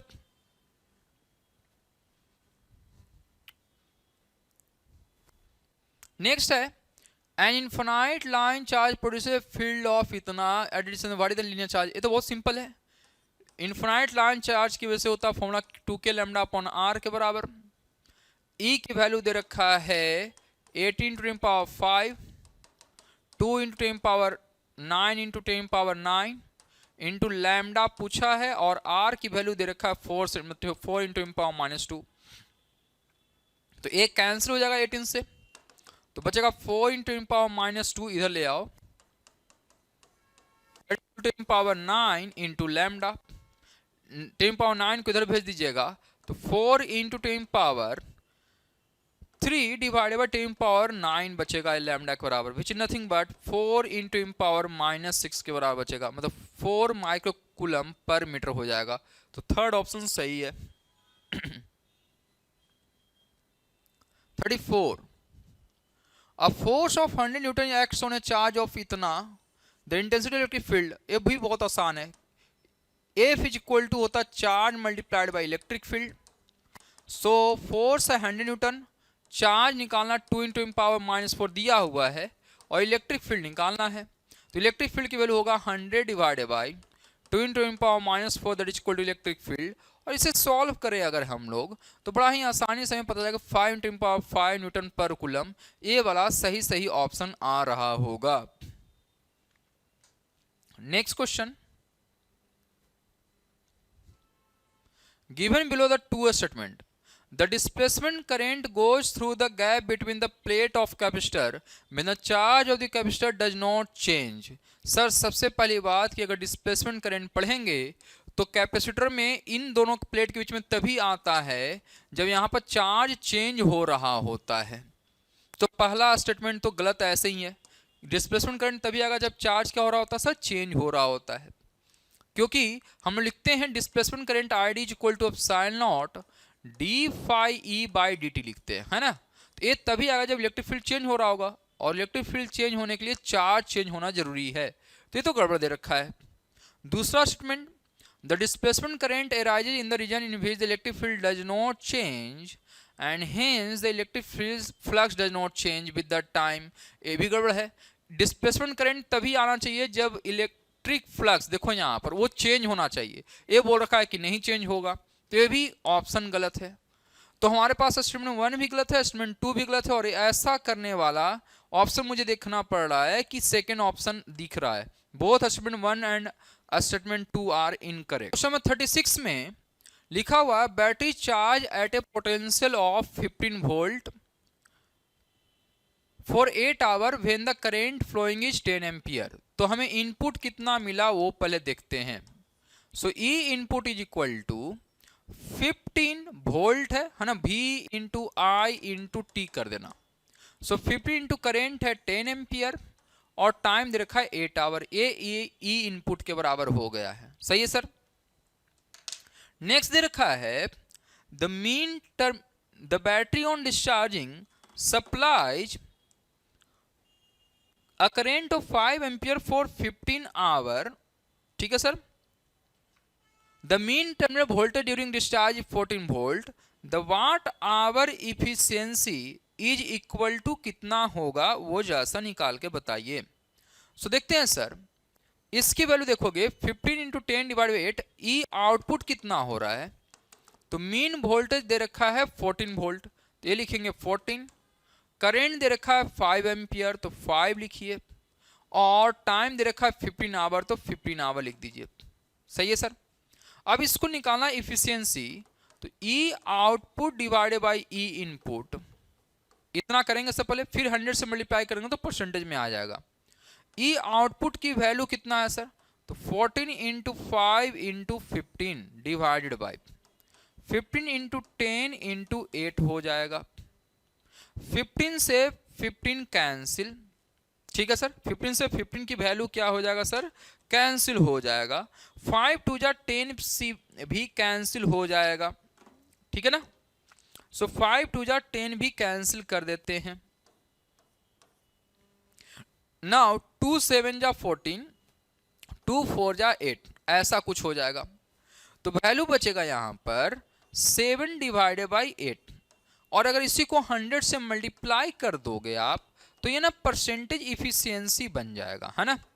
ये 100 से मल्टीप्लाई कर दें तो 4 2 जा कैंसिल, एंड ये बचेगा 25 से। इसकी अप्रोक्सीमेट वैल्यू करोगे तो ये आ जाता है 87.5% आ जाता है, ठीक है सर। तो इसलिए इसका फोर्थ ऑप्शन सही है। Next 37, the diameter of the plate of parallel plate capacitor is 6 centimetre. तो रेडियस कितना हो जाएगा सर, 3 सेंटीमीटर, है ना, ऐसा है डायमीटर में, ठीक है sir. If its capacity is equal to that of a sphere of diameter 10 centimetre, इसका रेडियस कितना हो जाएगा sir, 100 centimetre which equal to 1 metre. The separation between the plate of capacitor is, तो सर पैरेलल प्लेट कैपेसिटर का formula होता है epsilon naught A by d, और एक आइसोलेटेड स्फीयर का होता है 4 एप्सिलॉन नॉट आर के बराबर। A epsilon not cancel, A की वैल्यू हो जाएगा pi R square divided by D which equal to 4 pi, capital R की वैल्यू है 1 मीटर, ए भी पाई से पाई कैंसिल। आर की वैल्यू, स्मॉल आर की वैल्यू दे रखा है 3 सेंटीमीटर, तो 3 इंटू 10 पावर -2 का whole square divided by d is equal to 4। So this imply 9 into 10 power -4 divided by 4 is equal to d. ये वैल्यू करेंगे हम, तो इसको अगर सॉल्व करो तो बचेगा 2.25 into 10 power -4 metre is equal to D के बराबर हो जाएगा। तो ये सेकेंड ऑप्शन सही है 37 का। ओके, नेक्स्ट है 38, the variation of magnetic field B due to the thick cable of radius R with the distance small R from the axis of cable is shown in the figure. तो ये ऐसा है, एक ऐसा हो जाएगा। Which of the following statement incorrect is correct for current I flowing through the cable. देखो ना, ये जो है ना थ्योरी में जाना पहचाना सा होगा कि अगर सॉलिड सिलेंडर होता था, है ना, सॉलिड सिलेंडर होता था, और इस वाले में अगर एक्सिस से किसी डिस्टेंस x पर निकालना होता था मैग्नेटिक फील्ड, तो आप अगर B डॉट dl अगर ऐसा लगा दो क्लोज लूप में, तो दैट इज इक्वल टू लिखते थे mu not into I enclose के बराबर, है ना। अब यहां पर I की वैल्यू लिखते थे mu not I upon pi R square into distance लिखेंगे pi X square. So mu not I X square divided by R square, और यहां सोल्व कर देंगे तो बी डीएल अगर पूरा लोगे लेंथ तो आता था 2 पाई एक्स। तो ये यहां से एक्स एक्स कैंसिल, तो जरा गौर करके देखिए बी की वैल्यू बचेगा mu not I X divided by 2 pi R square. ये तभी आता डायरेक्टली प्रोपोर्शनल जब यहां पर आई की वैल्यू तुमने कांस्टेंट माना है। कांस्टेंट मानोगे आई तो ये यूनिफॉर्मली डिस्ट्रीब्यूटर रहेगा पूरे केबल में। तो कब आता ग्राफ इस टाइप का, तो इस टाइप का ग्राफ ये ना, ये वाला फॉर्मूला है इनसाइड वाले के लिए, बी इनसाइड के लिए है ना। तो यहां पर ये वाला जो ग्राफ आता कब आता है, जब यूनिफॉर्मली करंट डिस्ट्रीब्यूटर होता है एक सिलिंड्रिकल पाइप में। तो यहां पर लिखेंगे करंट अक्रॉस क्रॉस से इंक्रीजेबल डिस्टेंस गलत है, करंट अक्रॉस डिक्रीजेबल डिस्टेंस ये भी गलत है, करंट अक्रॉस क्रॉस से यूनिफॉर्मली डिस्ट्रीब्यूटेड ये सही है। तो इसका 38 का थर्ड ऑप्शन है, बिल्कुल थियोरेटिकल क्वेश्चन पूछा है ये वाला। नेक्स्ट,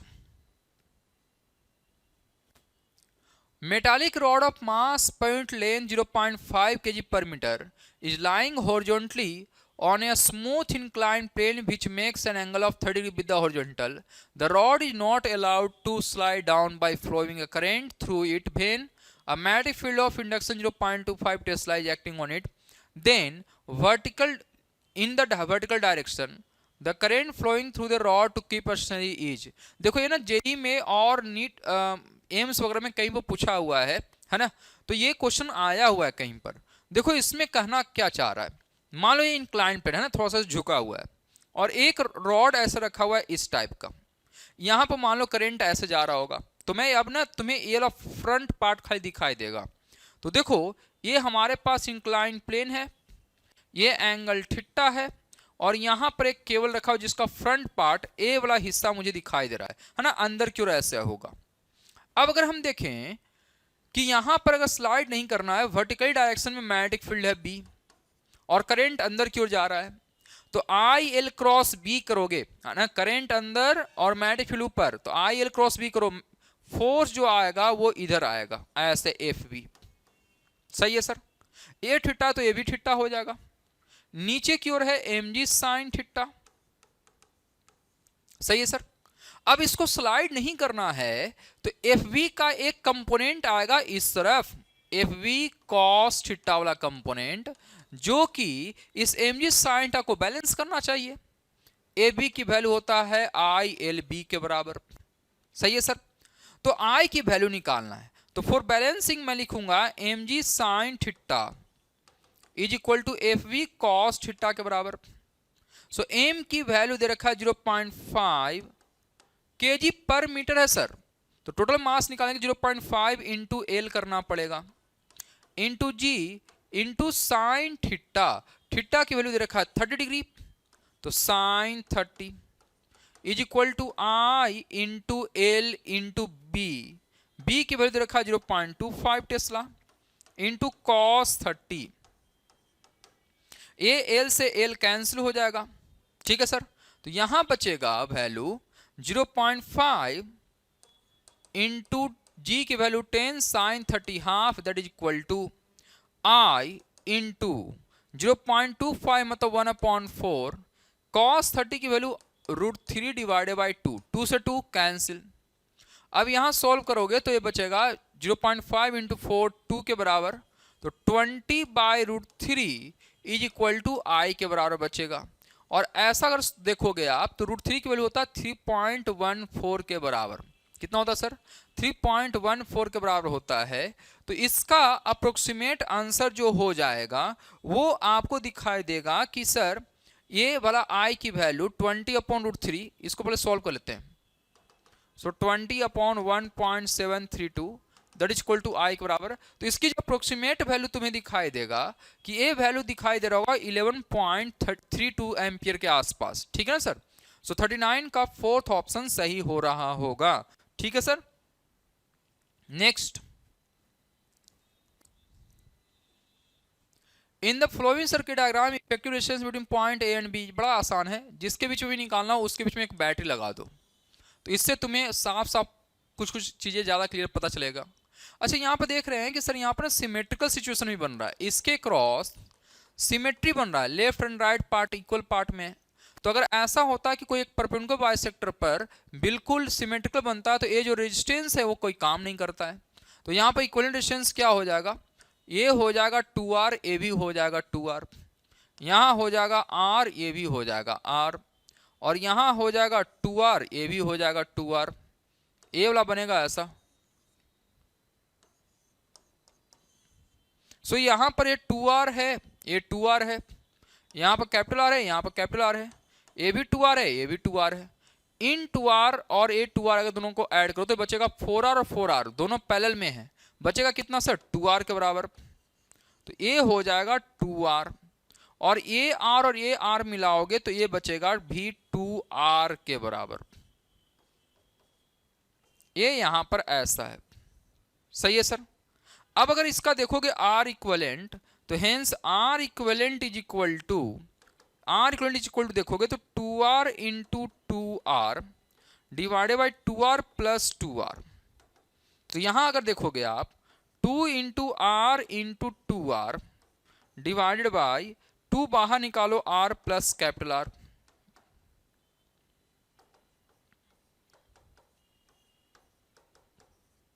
तो इसके लिए सही ऑप्शन दिख रहा होगा फोर्थ ऑप्शन, तो 40 का फोर्थ ऑप्शन सही दिख रहा होगा। नेक्स्ट देखते हैं, a conducting wire carrying current is arrange in the figure, the magnetic field at O is, ये भी बड़ा आसान है। देखो ये स्ट्रेट वायर की वजह से मैग्नेटिक फील्ड होगा नहीं, तो होगा इस वाले पार्ट से और इस वाले पार्ट से। इस वाले पार्ट से मैग्नेटिक फील्ड होगा इनसाइड और इस वाले पार्ट से होगा आउटसाइड। तो देखते हैं क्या होगा, इसकी वजह से मैग्नेटिक फील्ड लिखोगे तो लिखोगे mu not I divided by, ये डिस्टेंस है r1, 2r1 into theta divided by 2 pi, theta 60 degree का मतलब पाई बाई 3 होगा, है ना। तो कहीं पर अगर छोटा सा पार्ट होता ना उसकी वजह से अगर मैग्नेटिक फील्ड निकालना हो तो याद रखना सेंटर पर ये होता है mu not I upon 2r into theta divided by 2 पाई होता है, ये ध्यान रखना आप। सो पाई बाई 3 डिवाइडेड बाई 2 पाई, सही है सर। इसकी वजह से हो रहा है इनसाइड और इसकी वजह से कहां हो रहा है आउटसाइड, तो इसका मैग्नेटिक फील्ड और इसका मैग्नेटिक फील्ड अपोजिट डायरेक्शन में तो माइनस करना पड़ेगा, तो mu not I 2r2 angle दोनों का सेम है सेंटर पर डिवाइडेड बाई 2 पाई करेंगे, कॉमन ले लो चीजें, तो म्यू नॉट आई अपॉन 2 बाहर निकलेगा, पाई बाई 3 ऊपर में है नीचे में 2 पाई है, बचेगा 1 upon r1 minus 1 upon r2 बचेगा। सो पाई से पाई कैंसिल, तो बचेगा यहां पर mu not I divided by 12, 1 upon r1 minus 1 upon r2 बचेगा, ठीक है सर। और ये ऑप्शन दिख रहा है हमें पहला ऑप्शन करेक्ट, ठीक है सर। सो 41 का first. Next, a series LCR circuit with inductance इतना, कैपेसिटेंस इतना, रेजिस्टेंस इतना, रेजोनेंट फ्रीक्वेंसी क्या होगा sir? Resonant frequency mu naught is equal to होता है omega naught divided by 2 pi, और omega naught 1 upon 2 pi into omega naught की value होता है 1 upon LC, so that is equal to 1 upon 2 pi into 1 upon under root L की value दे रखा है 10 हेनरी और कैपेसिटेंस की वैल्यू दे रखा है 10 माइक्रोफराड, तो बचेगा 1 upon 2 pi into 1 upon 10 power minus 4, that is equal to 1 upon 2 pi into 10 power minus 2, मतलब 100 divided by 2 pi, that is equal to 50 by pi हो जाएगा।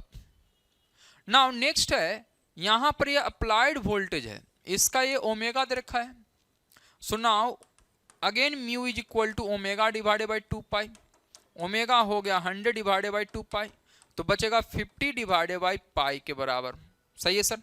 सो 50 डिवाइडेड बाई पाई, ए 42 का सेकेंड ऑप्शन भी सही है, ठीक है sir. An inductor 20 millihenry, a capacitor 50 microfarad and resistor of 40 ohm are connected in series across a source of EMF इतना, the power loss in circuit is, ये भी बड़ा आसान क्वेश्चन है, आपको पता है कि sir power loss is equal to होता है V R M S into I R M S into cos phi. V R M S की value V not by root 2 होगा, तो वी नॉट की वैल्यू दे रखा है 10, तो 10 by root 2 into I R M S भी V R M S divided by Z के बराबर होगा, एंड कॉस फाई की वैल्यू होता है आर बाई जेड के बराबर। जेड कैसे निकालेंगे सर? तो जेड इज इक्वल टू होता है under root of R square plus XL minus XC का होल स्क्वायर। जब ये सारी चीजें पुट करोगे तो इसका जो सही सही आंसर आ जाएगा वो आ जाएगा अप्रोक्सीमेटली, है ना, अप्रोक्सीमेटली आ जाएगा 0.51 वाट के बराबर। ये कुछ को सोल्व करो तो 0.47 ऐसा कुछ आएगा, तो अप्रोक्सीमेट जो वैल्यू आ रहा है 0.51 के आसपास आ रहा होगा, ठीक है sir. Next, an astronomical telescope has an objective and eyepiece of focal length 40 cm and 4 cm respectively. To view an object 200 cm away from the objective, the lenses must be separated by a distance of.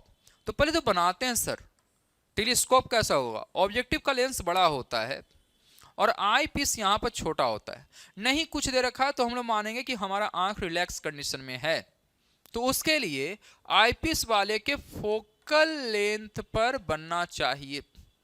तो यहां एक object बनाएंगे, इसका distance है 200 centimetre और focal length objective हो जाएगा 40 centimetre, सो 40 centimetre लिख देते हैं। तो यहां पर u की वैल्यू है -200 centimetre, focal length of objective होगा +40 सेंटीमीटर। तो पहले v बनाइए कितना आएगा। So 1/v minus 1/u is equal to 1/f होता है। सो v अगर निकालोगे और सॉल्व करोगे इसे, so 1/v is equal to 1/f plus 1/u।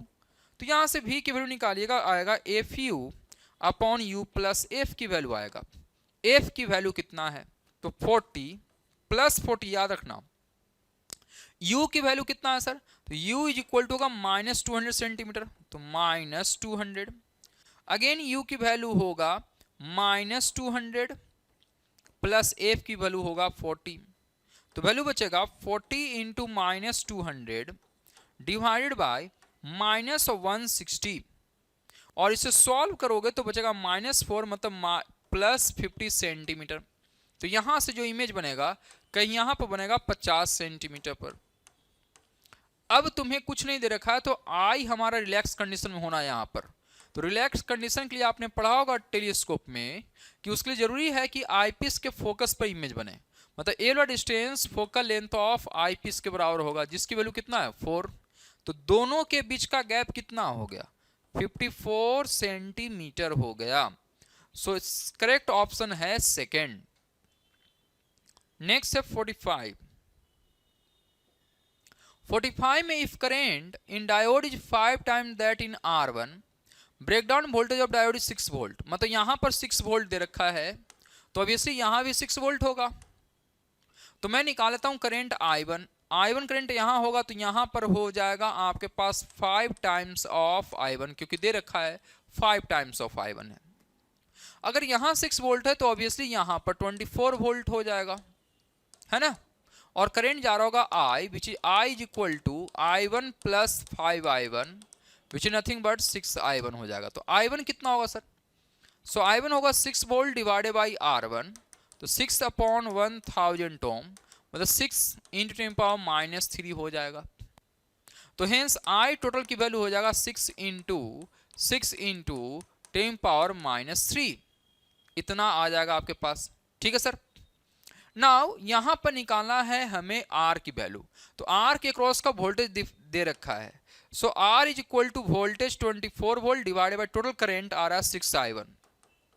So 24 divided by 6, I1 की वैल्यू है 6 इंटू 10⁻³ ठीक है सर। जब इसको सॉल्व करेंगे तो बचेगा ये 4 से, तो 4000 डिवाइडेड बाई 6, इसको 2 से अगर डिवाइड करो तो 2000 डिवाइडेड बाई 3 के बराबर आएगा। सो इस करेक्ट ऑप्शन हो जाएगा second. Okay, so I hope आप लोग का सारा डाउट क्लियर हो गया होगा URTS का। ओके, सो मिलते हैं किसी नेक्स्ट वीडियो में, तब तक के थैंक यू।